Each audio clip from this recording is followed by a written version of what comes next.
Are you planning your next ski trip? Or maybe you're looking to explore some new ski resorts but don't want to waste your time somewhere that ends up being a bust?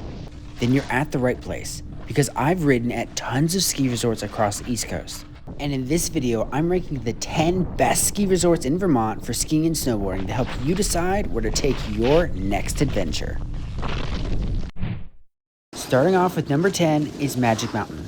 Now, some people might keep Magic off their top 10 list, but for me, because of its local vibe, mixed with its high amount of challenging terrain, it just sneaks in.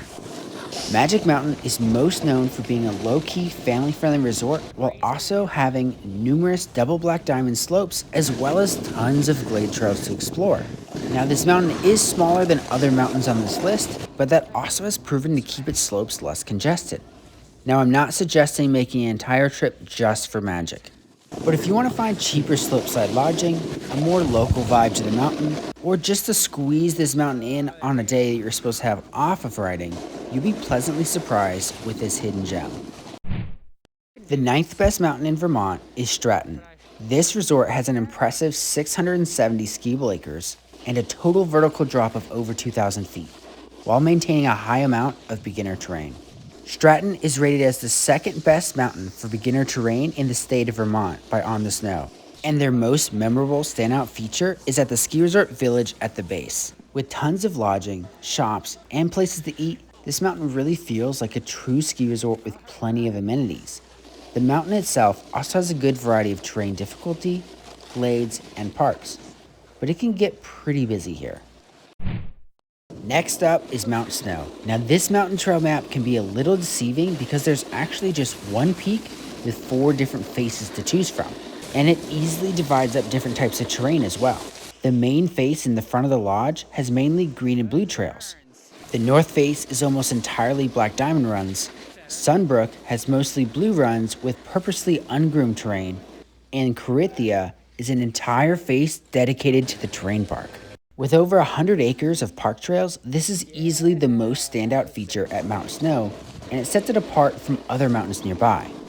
So even though I rated Mount Snow at number 8, if park riding is really important to you, you might rate this mountain even higher. And one thing I really enjoy about Mount Snow is once you get to the peak, it's really easy to choose which side to actually ride down. Number 7 is Bolton Valley. This is a true hidden gem in the middle of Vermont that even surprised me when I rode there. By far, one of the best parts about this mountain is they purposely leave tons of slopes ungroomed, making really fun and memorable powder days to enjoy. Not to forget all the glades to explore here as well. Because of the high amounts of snow they get, you can expect to find stashes of powder everywhere throughout the trees. At Bolton Valley, you'll have that local vibe, cheaper lift tickets, and crazy powder type of riding.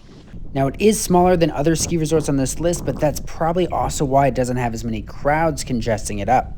And it still has a respectable amount of terrain to explore, so don't count this mountain out. It can easily be one of the best days of riding out of your whole trip. Coming in at number 6 on this list is Okemo Ski Resort. With southern Vermont's highest vertical drop of 2,200 feet, this ski resort was voted to have the best intermediate terrain in the state by On the Snow. When you visit here, you'll quickly realize how big this ski resort feels. With 5 different alpine areas, 43 miles of skiable terrain, and 126 total trails, there will be plenty to ride at this mountain. However, the way the trails and the lifts are set up, it can also get a little confusing to navigate around. So make sure you have a trail map and be prepared to learn your way around the mountain. Now for me, Okemo was really great and fun to ride at, but it didn't really have like that one standout feature that draws me to there. It also didn't have anything super negative about it. So I put it right in the middle of the list. Solid mountain, but doesn't really just have that it factor to be the best, or at least better than other mountains on this list. Now we're getting into the top 5. Next up, we have Sugarbush. This resort is split between 2 distinct mountains of Lincoln Peak and Mount Ellen, which are connected with the Slide Brook Express lift. And this is the longest lift in the world. You can also drive a short distance to access the other side of Sugarbush if the lift is down. This mountain is most known for its advanced terrain and technical glades while maintaining a well-balanced trail diversity over its 484 skiable acres. The vertical drop here is 2,600 feet, And the only drawback at Sugarbush I found was how congested certain trails can get when trying to access the mountain peaks. Since there's not any easy top-to-bottom lift access, you'll have to take one lift, then ride over to another lift to access most of the peaks here. Meaning that those connector trails to get you to the next lift can get really congested, busy, and iced out throughout the day. Coming in at a very solid number 4 slot is Stowe Mountain Ski Resort. Now I wanted to put Stowe higher on this list, but once you see the other ski resorts, you'll quickly notice that number 4 is the best place for it. Stowe is an iconic ski resort with amazing trails and views, but so are a lot of other ski resorts in Vermont. So what really makes Stowe stand out to me are all the glade trails to explore, with endless glades to explore for all levels across 545 acres of skiable terrain. You'll never get bored riding here. Stowe still has a respectable 2,360 feet of vertical drop and plenty of expert terrain. Some of the drawbacks at Stowe include the additional parking fee for Friday through Sundays of $30 a day on top of the cost of your lift tickets, and the higher amounts of crowds at this mountain because it is so popular.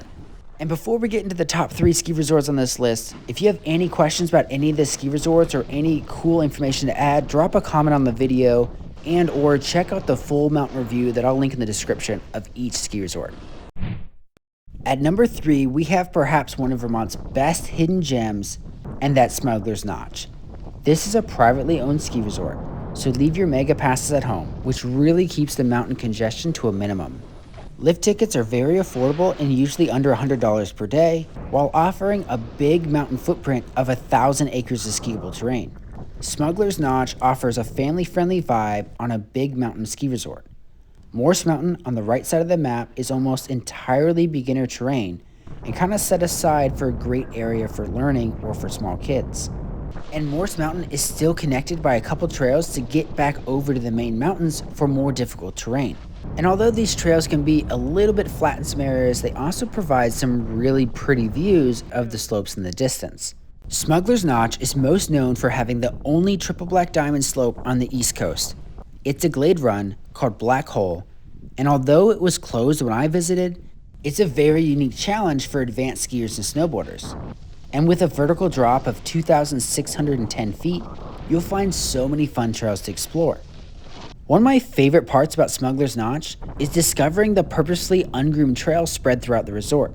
One of the only downsides here is the lifts are a little outdated and can be slower than what you may be used to, which can also result in some chilly lift rides back to the top. Number 2 is none other than the beast in the east, which is Killington Ski Resort. Many skiers and snowboarders will put this mountain as their number 1 ski resort because of how great riding can be here. From high mountain peaks to fun glades to explore, any type of terrain you want to ride can be found at this mountain. And on top of that, they are usually one of the first mountains to open and one of the last to close for the season, which is really great for pass holders or those looking to squeeze in just a few extra days. I would say because Killington has a great variety of all types of terrain here, it's most known for being a massive ski and snowboard operation, totaling 1,977 skiable acres when including Pico's terrain as well. Not to forget its 3,050 feet vertical drop. But a small caveat to its vertical drop is you can't easily ride it all in one run. There is only one route starting from Killington Peak that takes you all the way down to Skyship Base. That will give you the most vertical, but all the other slope routes are about half the vertical drop. Still fun to ride, but just be aware of that. The major drawbacks to Killington are the expensive prices and the high amount of crowds you may find here. So if you can grab discounted tickets and ride on less crowded days, you're going to be way better off. And finally, for the best ski resort in Vermont, we have none other than the notorious Jay Peak. Now, Jay is not the biggest, steepest, or most convenient ski resort on this list, but what it does have is the title of the snowiest ski resort on the East Coast. With an average snowfall of over 308 inches and many seasons getting above 400 inches, Jay is widely revered as the best mountain for powder riding on the East Coast. And with its boundary-to-boundary glade policy, it provides riders with crazy fun glade trail exploration. And although I love riding at Jay Peak for its endless powder days and glade trails, there are still a lot of variety of groomers and parks for all types of riders. Not to forget that the lift tickets at Jay are only around $100, and they have a lot of on-mountain activities as well. The only real drawback at Jay is that it's pretty far north. Being only a few miles from the Canadian border, Jay Peak can be somewhat isolated, but it also keeps the crowds to a minimum, which is a positive in my mind. So what'd you think of my list? What's your favorite ski resort in Vermont? Do you think I left out a great mountain? Let me know in the comments. And if you enjoyed watching this video, then you have to check out this next top 10 list of all the ski resorts in the Mid-Atlantic region.